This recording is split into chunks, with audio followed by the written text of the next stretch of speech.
just to take you through the service, what the service is going to contain, the fees, the pathways, etc.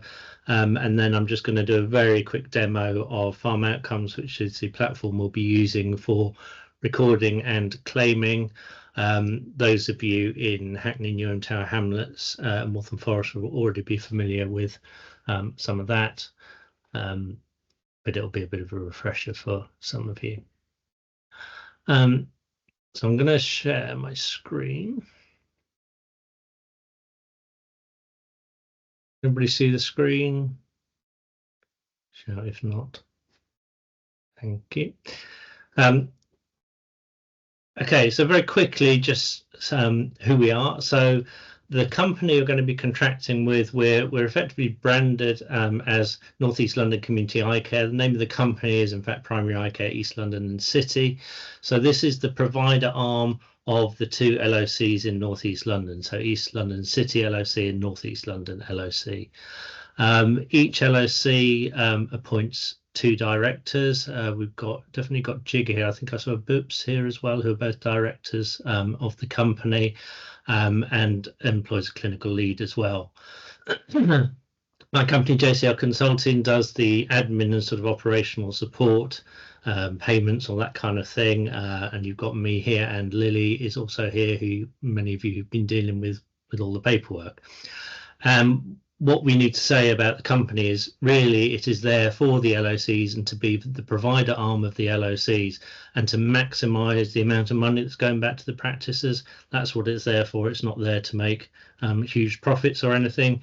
It aims to make a surplus in that it can invest back in the services and provide a good service, but the ultimate aim is to get that maximum amount of money from the contract back to the practices providing the service. We're a bit of the way through this process now. As you all know, paperwork's being checked, so we're checking practice paperwork and individual optometrist paperwork. We've got some leeway on some of the optometrist accreditation, as you all know. We're in the process of populating the contracts, and Pharmoutcomes accounts for those who don't have them are being set up. We've set up quite a few last week. You'll have seen from the emails that there's been a bit of a delay in the contract. Some guidance came out. The ICB wished to check and update their contract. They have now sent that through, but we now need to check that. So I anticipate it will probably be 2 to 3 weeks time that we'll look to go live, but we'll be able to confirm that because literally the contract came through at about 2:30 this afternoon, so we haven't had much of a chance to have a look at it yet. Going on to the service spec, so everybody now should have been sent the service spec and the pathways, so everybody should be able to have a look at that. If anybody hasn't received that, then please shout and we can resend that out. We'll probably resend anyway after this meeting. So the service consists of 3 elements. There's MEX, cataract refinement, and glaucoma repeat measures. What I'm going to do is I'm going to just put some of the specs up on screen so you can have a look, or some of the pathways. Essentially, just to say, MEX is pretty similar to a lot of MEX. Cataract, the things on that are slightly different from those providing it at the moment is that there's no YAG involved in this one. The stipulation is that there's a VA of 6.9 or worse, and it does include dilation. Glaucoma is a basic repeat measures service. There is a provision for seeing external patients. Hackney people will be aware of this. So this is if a patient's not your own patient, essentially. So that allows a little bit more funding to do the disc check. It's not going to be a huge number of patients overall. I worked it out, sort of extrapolated it, and I reckon it'll probably be 2 patients per practice on average over a year. So it's not a huge thing. So what I will do is I will just get up. So can everybody see the cataract pathway now? Essentially the cataract pathway, and we'll show you on Pharmoutcomes as well. Basically, it's the VA of 6.9 or worse, and it's the dilation and discussion of risks and benefits of surgery. It's essentially what it is. We're happy to take any specific questions, but say the full spec is out there now. But that's essentially how it works. This is also available for domiciliary providers, so domiciliary providers can provide the cataract part of this as well. Take the silence as being able to move on. You can always take some questions at the end if you want. So the coma repeat reading, so this is for high pressures or suspicious fields. So again, a fairly standard sort of pathway to repeat the fields or repeat the pressures with Goldman or Perkins. You can repeat on more than one occasion as well. The external pathway, so there's a little bit more to it, and you just need to do a few more tests to essentially cover yourselves for all the extra you're doing. Can move on to MEX. Oops.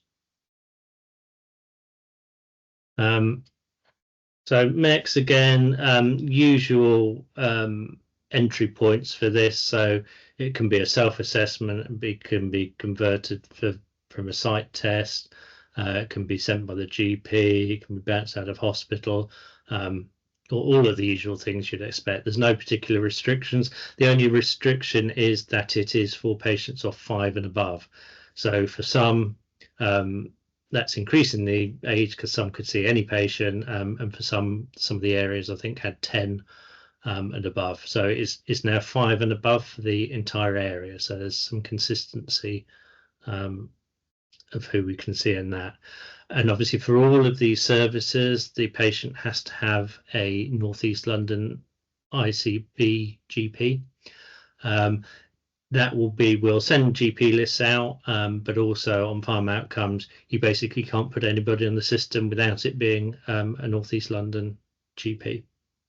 So it will sort of help you through that process. Has anybody got anything they want to raise on the pathways, or perhaps look at those and come back later as we can move on? I have. And Simon. Hi. What's the pathway for under 5s, please? Got to refer them. What happens if they're coming from the GP to us? You can't, well, you can see them privately. You can't see them on any of these services and be funded. Yep. Yes, so. Okay. Well, why did you go for 5 and above, may I ask? We didn't. This is what the spec was that we bid on. Understood.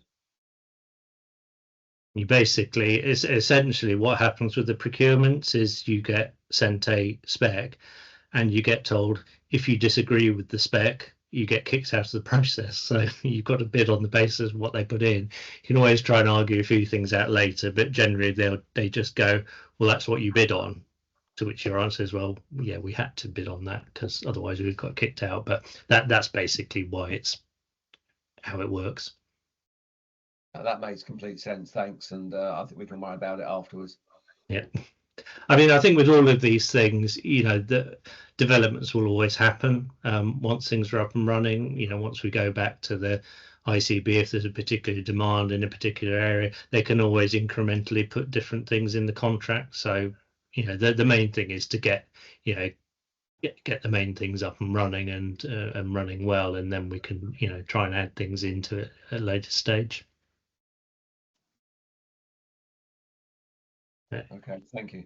No problem. Okay, so moving on to the accreditation. I mean, everybody's probably aware of this now. So we did negotiate because they wanted to get it in quickly. 6-month grace period for the accreditation. Accreditation essentially is the MEX. For MEX, it's online WOPEC and OSCEs. For cataract, online WOPEC, glaucoma, online WOPEC level 1, which was negotiated down from the level 2 in assessment. Ongoing, you will need to do 2 relevant case-based discussions per year one of which will be led by us. So you can do, some sort of peer review, peer discussion that's relevant to the services being provided. We'll need some evidence of that. That can be provided by anybody. One must be provided by us so that it's going to specifically reference pathways for North East London. We will put on sufficient so that that's not going to be a great hardship for you. So we'll put on quite a few so that you can attend those.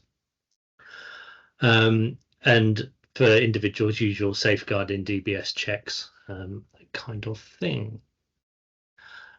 In terms of fees, these are going to be the starting fees. We may be able to increase some of them at a later stage, but this is what we are going to start with. So MEX is £54.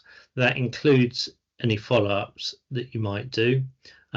Essentially, if you're working on about a 9 or 10% follow-up rate, it works out at roughly a £51 first appointment and sort of £25 to £30 follow-up fee. You'll notice there it says it includes medications. We are arguing about this at the moment in terms of what exactly it means. You'll see in the service spec there's a list of medications that need to be supplied. That is up for debate. How they're supplied is up for debate, and we have a grace period of until May in order to implement that. What we're trying to do here is we're trying to minimise what has to be given out and to who, so that obviously that minimises the cost.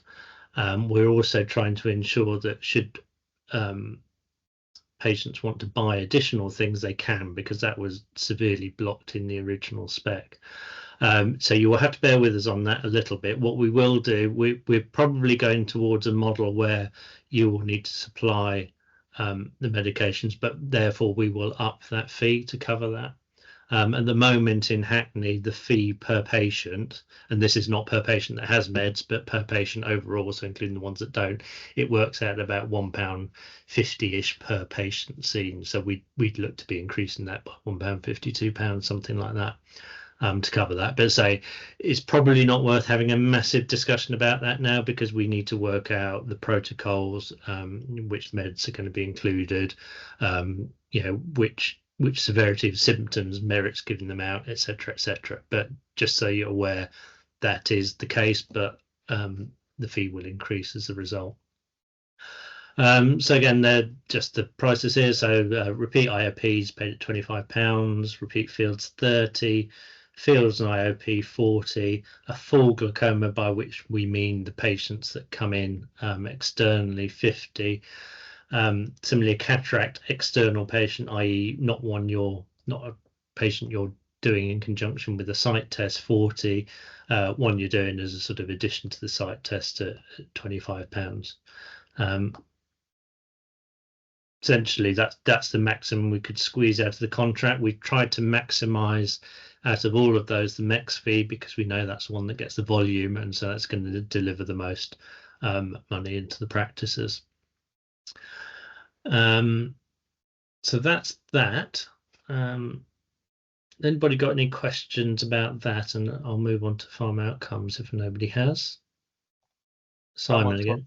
Up on comments, but they didn't know they had to raise their hand and tell us it.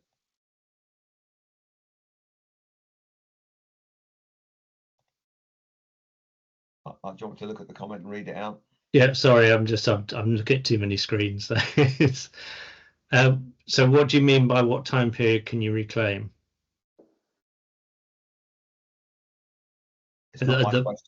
No, I mean, at the moment, if you're talking about when do you have to claim, at the moment that there's basically several months grace period. So if you put the claim in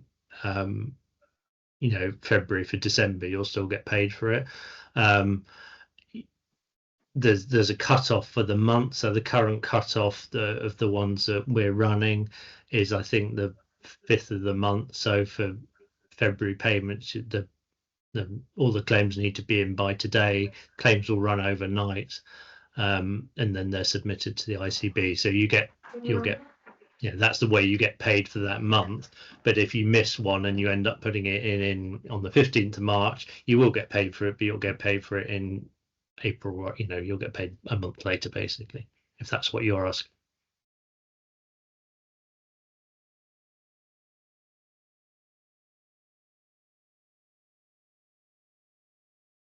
All right, so this is if they come from X and then come back again for another appointment. I mean, certainly if it's I might let somebody else answer this. Certainly if it's for a different condition, there's no issue at all. You can see them, a week later if it's a different condition. I can't remember off the top of my head what the normal gap for the same thing is, where it becomes a first rather than the follow-up. But I think we thought probably 3 months was reasonable. So Yeah. after 3 months is what was suggested. we can have a look and clarify that. That's helpful. Okay, I'm just going to move on to Pharmoutcomes, which is now frozen.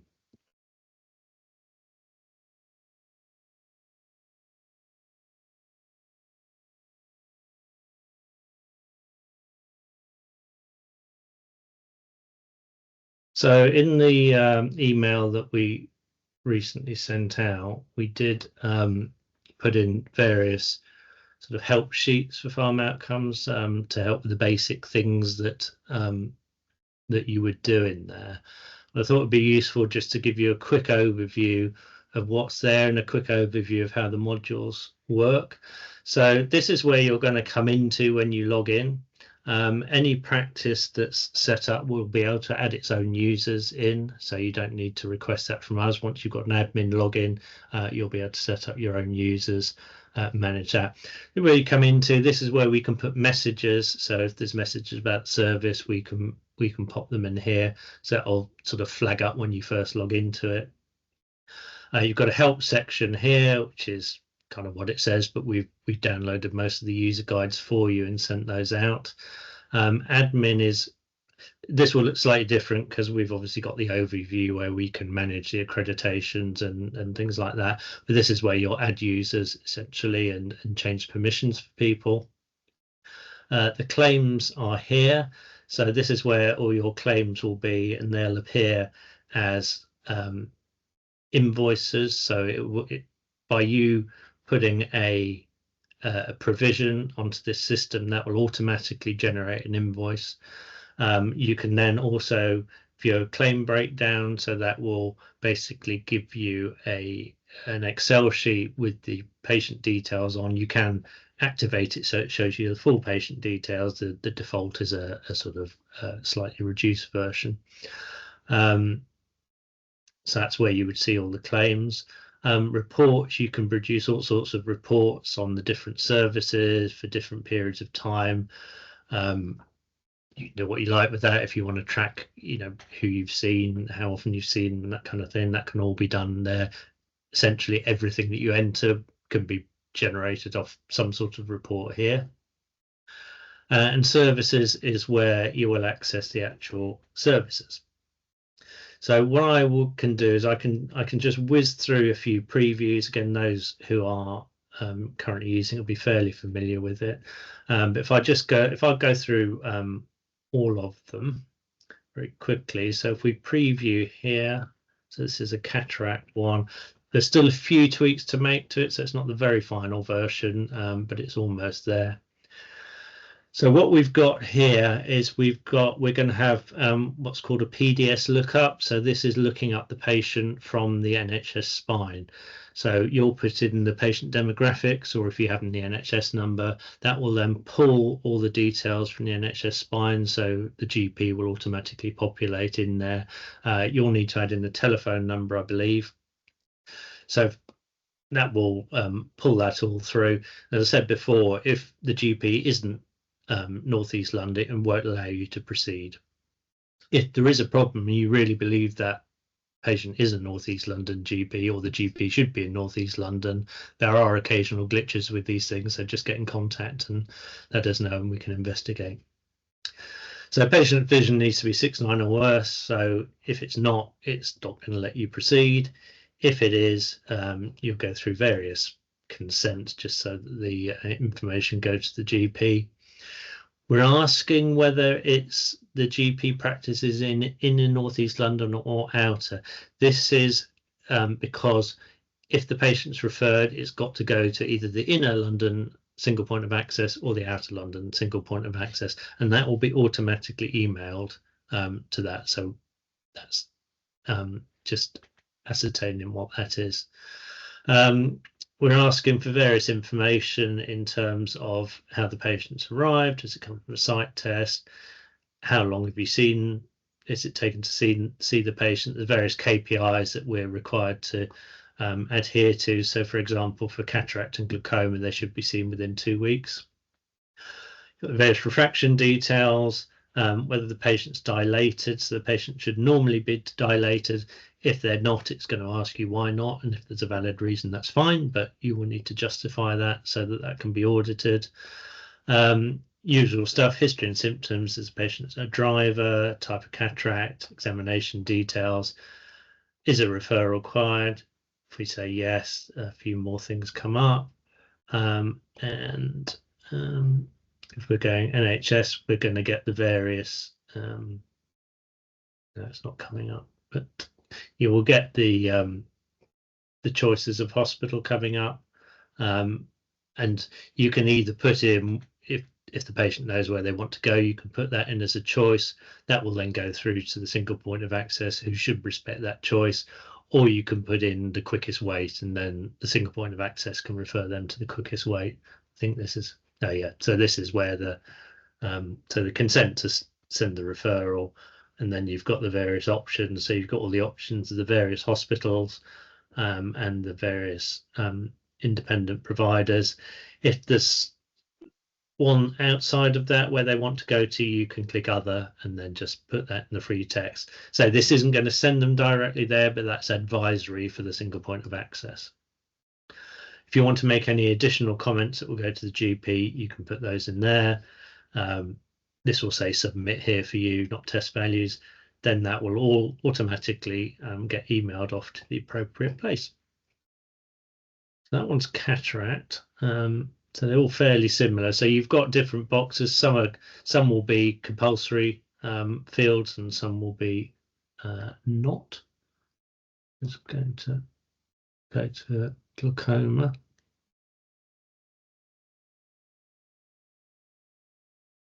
Systems decided to go very slow.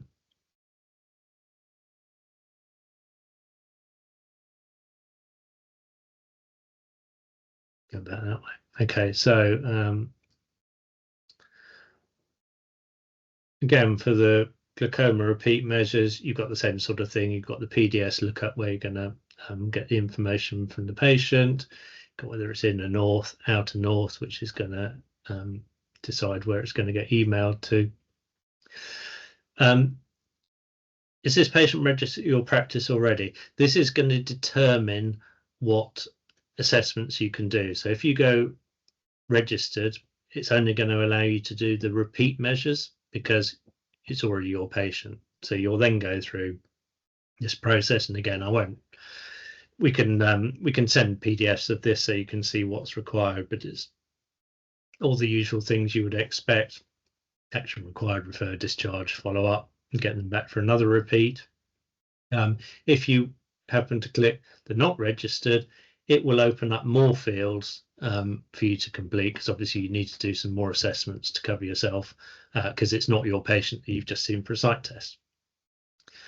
Again, other than that, it's I'm imagining these are all the things you would expect and probably look very similar to the people already doing it in Hackney and Tower Hamlets.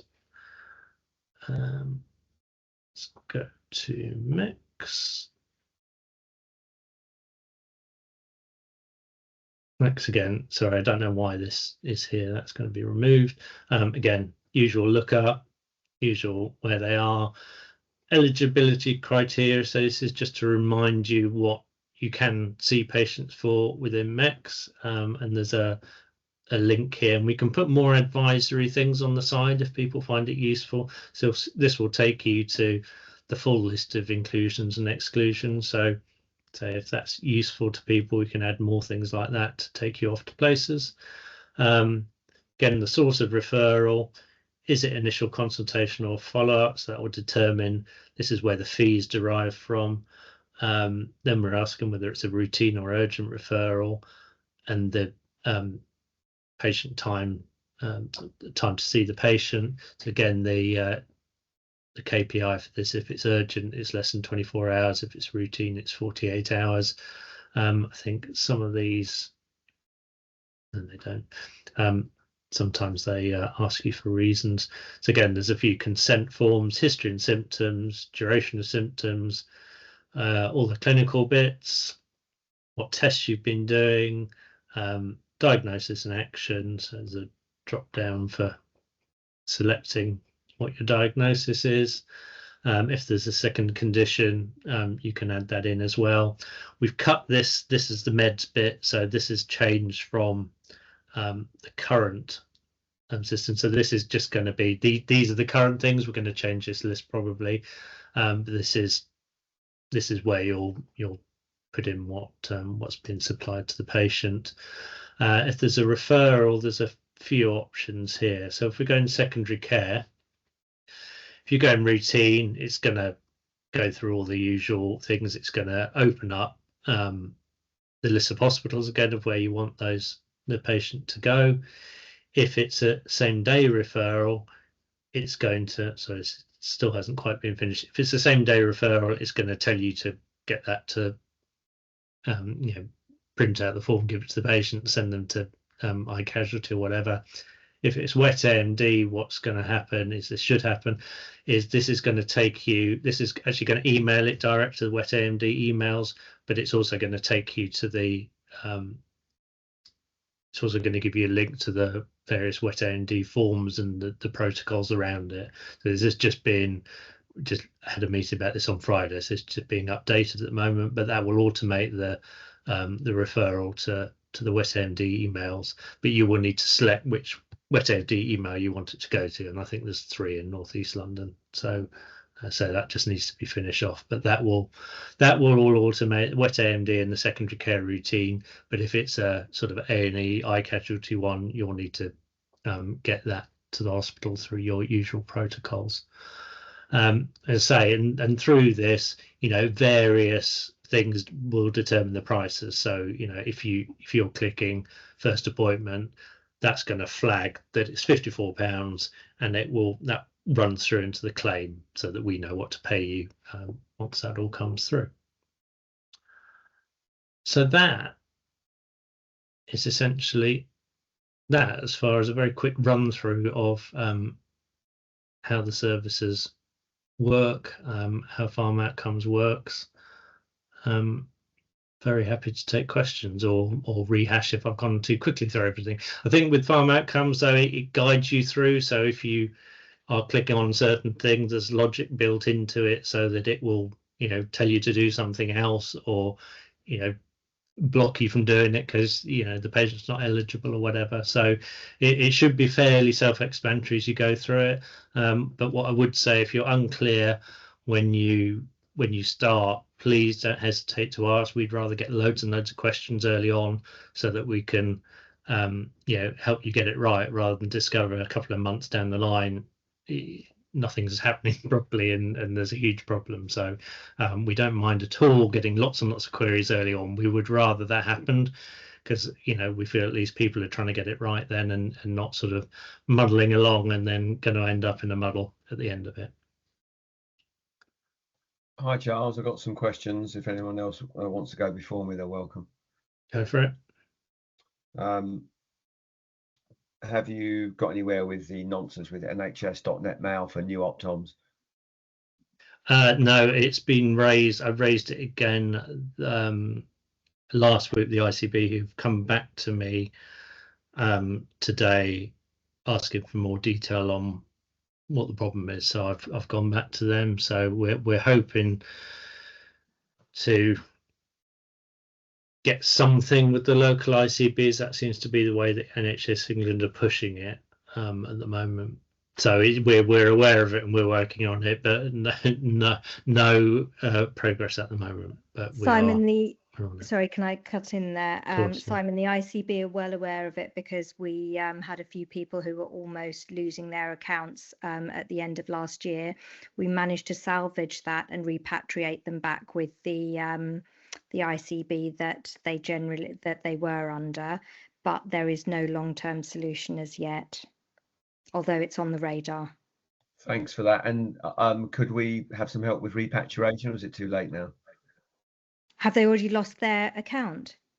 One of my team was off with cancer and came back and lost it.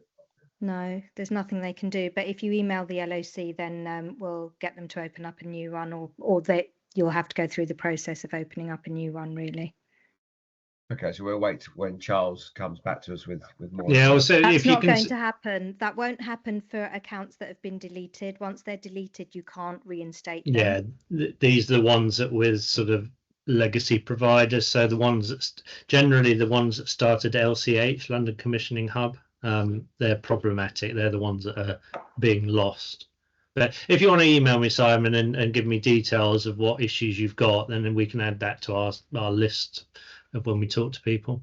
Do feel free, Simon, but we've come across this before, and if you check out the NEL site, at least there should be some information on just applying for a new address, because we've had this query before. So sadly, they couldn't. It's not reinstatable once it's been deleted, sadly. So the action has to be taken before the deletion.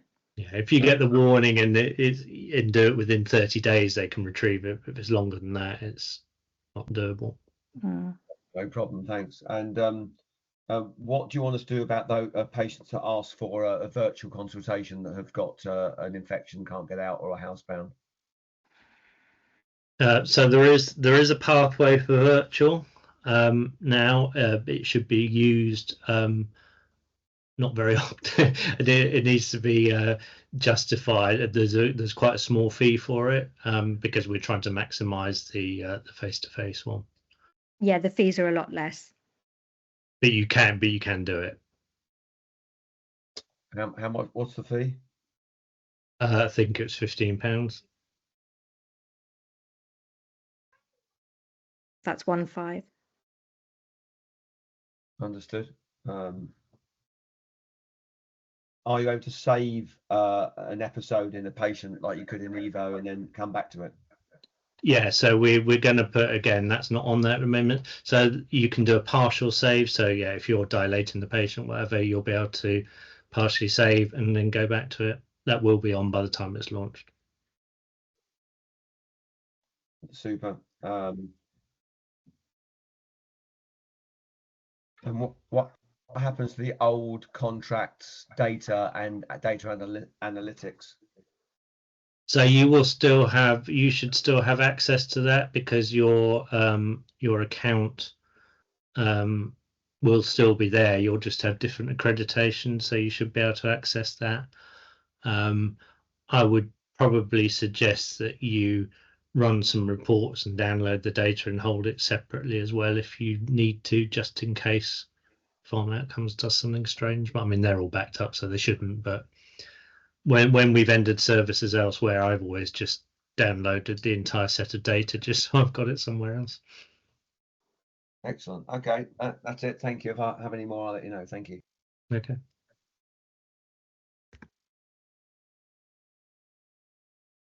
Any more questions from anybody? Obviously, if you think of anything afterwards, just email us. It's no problem. Sorry, I got one more. Missed it. I have sometimes patients coming from Newham because they I don't know, they hang out in Hackney, but I've not been able to see them. Are we allowed to see them under this new scheme? Yeah. So that's one of the major benefits. You can see anybody from anywhere in North East London. Great. Any practice. And obviously the protocols are exactly the same across the whole area. So there's no, oh, hang on, he's from Newham, so I've got to do this and I get paid £5 less or whatever. It's exactly the same. So you'll just be dealing with them, yeah, wherever. Thank you. Okay. anything else, or we can get away 20 minutes earlier than we thought. Wow. Well, thank you very much, everybody, for coming tonight and for participating and sending all your documents, etc. back. Please keep them coming. So we hope that we'll be launching the next couple of weeks. We do need to review this contract again, but I don't anticipate anything too drastic in it. But we obviously do need to check it. So keep the questions coming. Before launch, or when we are launched, we'll obviously get back to you as quickly as we can with any answers. Please bear with us on some of the things like the meds and things that we're still checking details of and clarifying things with the ICB, because there are still a few little things that we need to clarify. Other than that, thank you very much, and thank look you, forward to Charles. launching.